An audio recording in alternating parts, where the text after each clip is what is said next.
এই নে স্পাইডার, আমার লেটেস্ট এআই রোবট যে শুধু তোর কথাই শুনবে। আরে বাহ, ধন্যবাদ স্যার জি এই রোবটটার জন্য। আরে বন্ধুরা দেখো, এটা আমার অ্যাডভান্স রোবট যে শুধু আমার কথাই শুনে। আরে মাখির বাচ্চা, তুই একটু কম মিথ্যা কথা বল। আচ্ছা তাহলে দেখ, আমি প্রমাণ করে দেখাই রোবট এই জগৎটাকে ঘুষি মারো। আরে সত্যিই তো, এটা অসাধারণ রোবট। আরে ভাই থানোস, এই মাখির কাছে একটা অ্যাডভান্স রোবট আছে, এটা আমার চাই।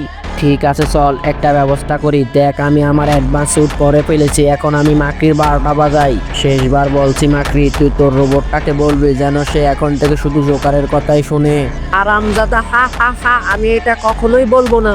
তাহলে তো তুই এখনই আমার হাতে মরবি। ঠিক আছে, আমাকে ছেড়ে দাও আমার প্রিয় রোবট, আজ থেকে তুমি শুধু জোকারের কথাই শুনবে। চল আমার রোবট, এখন মাকড়িকে শেষ করে দাও। না না রোবট, আমি তো তোর বন্ধু।